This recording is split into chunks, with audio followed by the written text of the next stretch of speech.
bien y lo hemos dicho en estos espacios, lo he sostenido en distintas columnas. A los panistas les fue muy bien, pasaron de un 11% de votación en el 2016 a ser la primera fuerza. Les fue muy bien postulando a Carlos Joaquín. Carlos Joaquín nunca se dijo ser panista. Él nunca operó porque no era panista. Aquí creo que ellos se confundieron, ¿no? Esperaban línea.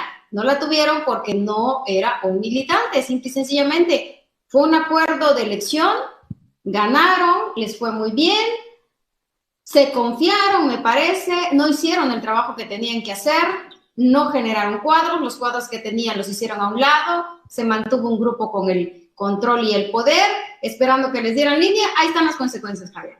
Bueno, pero también hay que señalar que hay también un conglomerado, ¿no? Un gran sector de los que no son panistas ni perredistas. Muchos priistas, por ejemplo, que votaron por Carlos Joaquín, ¿no? Ahí por oponerse a Beto Borge, ¿no? El despreciado gobernante del PRI. Y bueno, profesores, hay que tomar en cuenta que fueron una alianza con ese partido fundado por el Bester Gordillo, llamado Nueva Alianza, con el Verde Ecologista también, pero los profesores fueron en contra de Mauricio Góngora, apoyaron quizá en un 80% a Carlos Joaquín, porque había habido una manifestación, una movilización que ustedes recordarán a mediados de 2013, ¿no?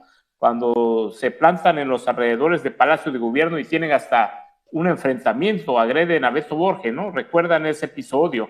Entonces sí, fueron muchos más allá de panistas y perredistas que son quizá, no sé, un sector muy limitado que nunca ganó la gubernatura con uno de los suyos, ¿no? El PAN, que lleva más tiempo participando, no lo ha logrado. Lo logran en esta ocasión llevando a Carlos Joaquín como candidato externo y bueno, creyeron que la fuerza de Carlos Joaquín se la iba a transmitir a ellos, ¿no? Así sí, por ósmosis inversa, ¿no?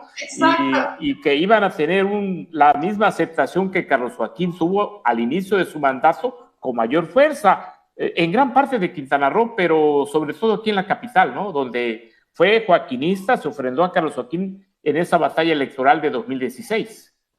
Sí, es que ese fue el error, ¿no? Que pensaron, ya ganamos, los mantuvimos, no, pero es un partido, hay que generar cuadros, hay que trabajar, hay que generar estructura, comités de base, no sé, todo lo que hace un organismo político para mantener una estructura y llegar fortalecido a un proceso electoral. Acción Nacional no lo hizo. Como bien dices, pensaron que iban a mantener esos votos. Esos votos los priistas se los dieron al PAN por medio, respaldando a Carlos Joaquín, por este efecto completamente negativo a Roberto Borge, como bien dices, Javier. Entonces fue una coyuntura, fue una alianza de coyuntura, de conveniencia para ambos, me parece. Y bueno, ahora Carlos Joaquín no metió las manos, se mantuvo al margen, y se mantuvo al margen y mantuvo la libertad en todos los sectores. Nosotros somos un ejemplo de ellos, compañeros.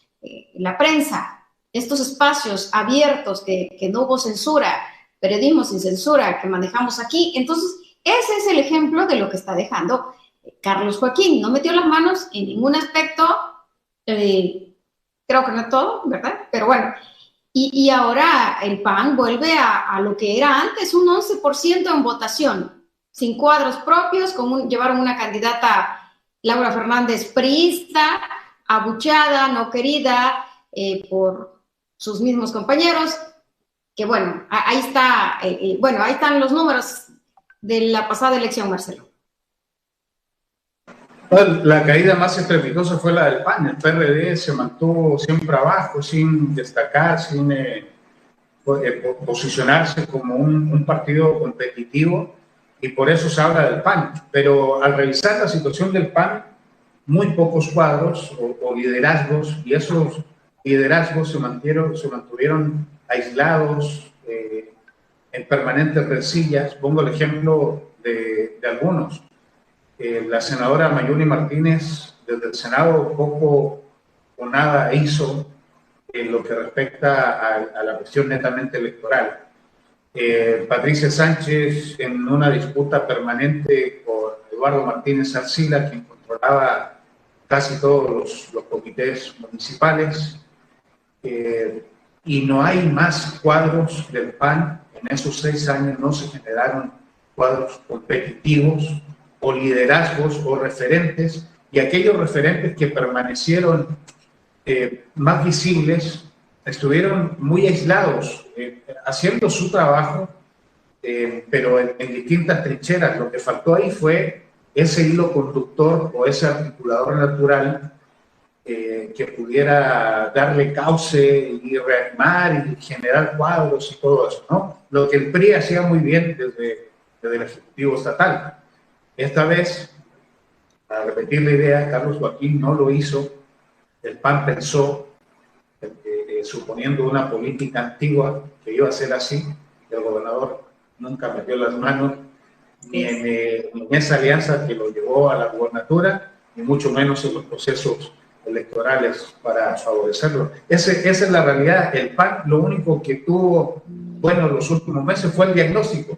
Este diagnóstico que estamos platicando proviene del PAN, de un análisis muy profundo del panismo, y ahí se percataron ellos que no hubo articulador, que le faltaron liderazgo, que fueron poco competitivos, que cayeron estrepitosamente los números.